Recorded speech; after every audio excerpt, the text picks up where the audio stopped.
Brian Koberger, the 28-year-old accused of killing 4 University of Idaho students, making his initial appearance in Idaho on Thursday to face charges. As a newly released affidavit reveals, his DNA was found on a knife sheath at the crime scene, and that one of the surviving roommates, quote, opened her door for the 3rd time after she heard the crying and saw a figure clad in black clothing. The male walked past DM, that's what the roommate's known as she stood in a frozen shock phase. Here to react is Callahan Walsh, the son of John Walsh and co-host of In Pursuit with John Walsh. Good morning to you, Callahan.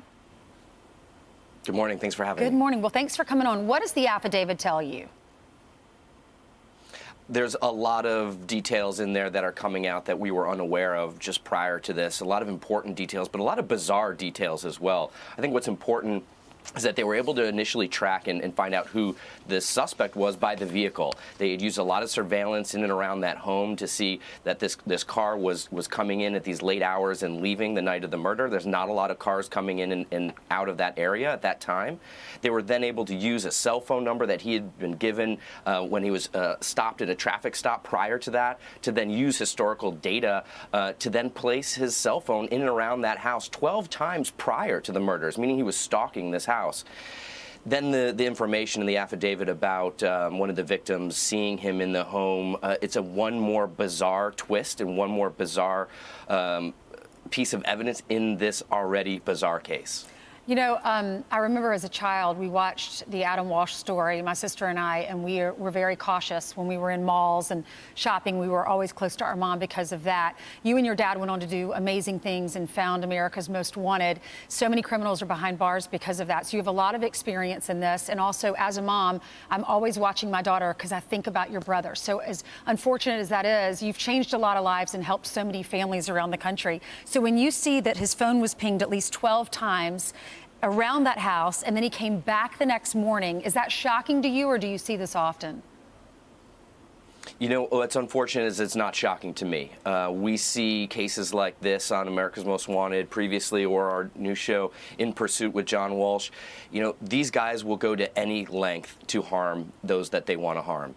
You know, we live in a world with a lot of great people, but there's still a lot of dangerous individuals, especially in this country. We live in the greatest country on the planet, but there's still a lot of dangerous individuals out there, and it's about the public fighting back, using the power of the public, us all being aware, coming together to make sure that we can safeguard our children and our loved ones.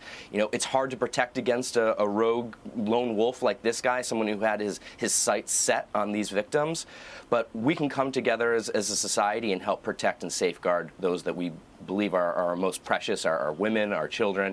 You know, we need to make sure that we can come together and try to stop anything like this from happening again in the future. Most of us, before you're married, you live in a house with a bunch of people because you usually can't afford the rent. What do you think happened here when that roommate came out and she said she saw him, she locked herself in the bedroom after that, but she didn't call police?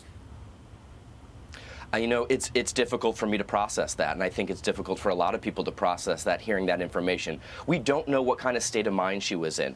And as you mentioned, she's living in this house. It's, as quoted, a party house.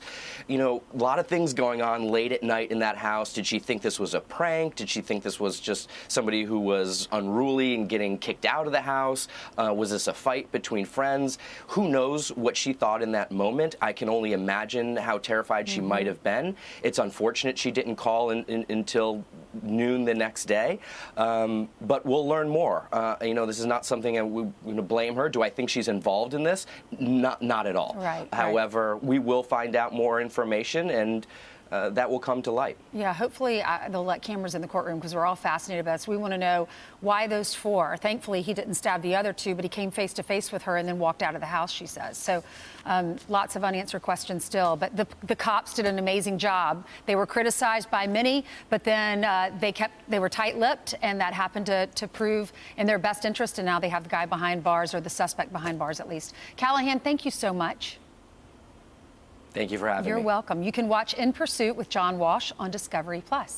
I'm Steve Ducey. I'm Brian Kilmeade. And I'm Ainsley Earhart. And click here to subscribe to the Fox News YouTube page to catch our hottest interviews and most compelling analysis.